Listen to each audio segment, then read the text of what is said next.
So we're installing the VOSwitch in my JK. I ordered this one on Amazon, but you can go straight to the website, VOSwitch.com.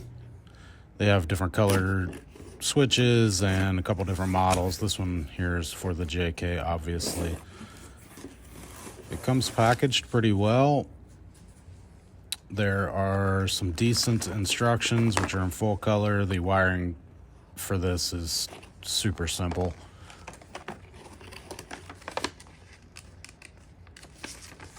Some detailed photos, but who needs instructions, right?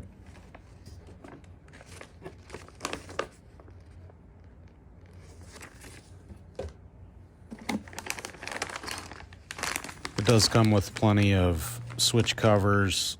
I went ahead and ordered some custom ones. Some zip ties, an extra fuse, an extra switch. There's an add a tap there to plug it into keyed power, which is how I did mine.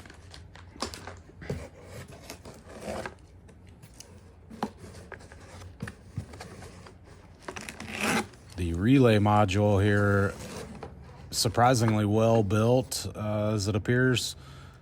Pretty heavy duty, nice cabling.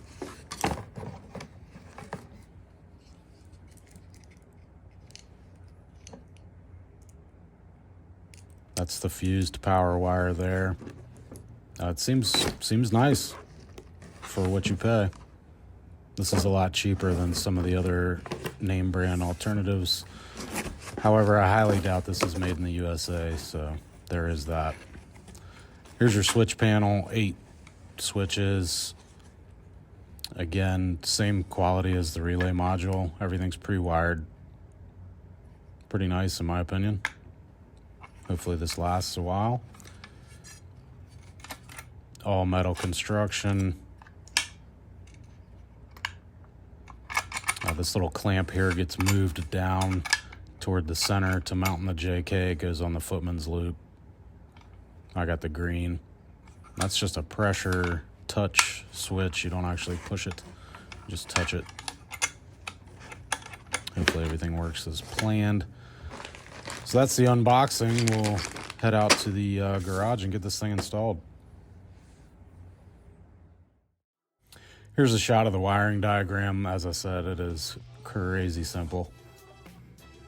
You'll need to pull off your header panel inside the Jeep and run that communications cable down through the grommet there that's near the brake booster on the firewall. And then the relay module will use these 2 bolts on its bracket.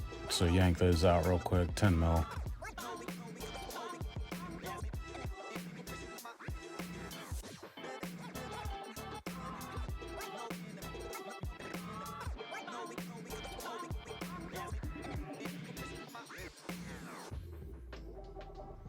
Put your relay module in place and you can replace those bolts.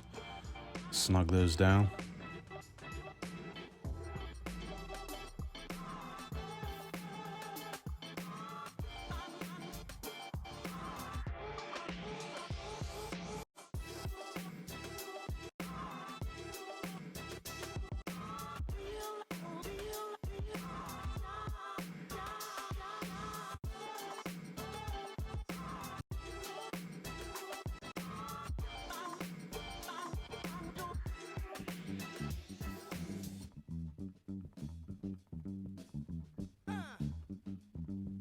It does have a little wiggle there on that far end. I may fab up some kind of bracket to snug that up.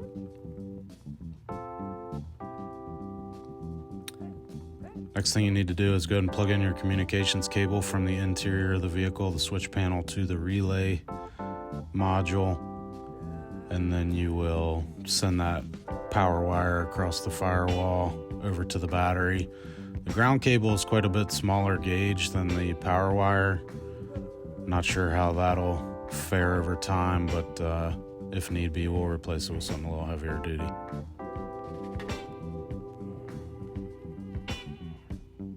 I've got lots of wires to run along that firewall as I add some more accessories, lighting, and things like that. So cable management right now is sort of temporary. But you'll hook that power wire straight up to the positive on your battery and the ground straight to the negative on the battery. There is an option to run this on a keyed power, which is what I elected to do, just so I don't accidentally leave the thing on overnight or while we're camping or something like that. So you're going to tap into a keyed fuse here in the underhood fuse box using that add a tap, which came with it. Couldn't be easier. I punched a little hole in the side of the fuse box there and ran my wire straight in. Here I'm just using some cable ties, zip ties to temporarily stow these wires out of the way. Like I said, I've got a bunch more wires to run, so this will get cleaned up as we get those done. Here's the first couple lights I've mounted up, and we'll run grounds to one of the body grounds right here. There's a few of these on both sides of the engine bay there. Good grounds. And then your positive wires to your accessories will go directly into the relay module there, and to each of their own switch. This thing makes everything so much neater to add accessories and a lot easier depending on where you are. So you put those terminal ends on your accessories. This is a 52-inch light bar and a couple 2-inch ditch lights. I got both ditch lights on the same switch and the 52-inch bar on its own switch. So that's why you see two smaller wires into one terminal. You just put those in their spots wherever you want their switches to be. Those are 1 through 8. So I just took the first 2 for these. Put your screw back in, and that's it. These are a couple switches that came with the kit. You can see you just touch that button, everything comes on. Works great. And you can dim the lighting by holding, press and hold.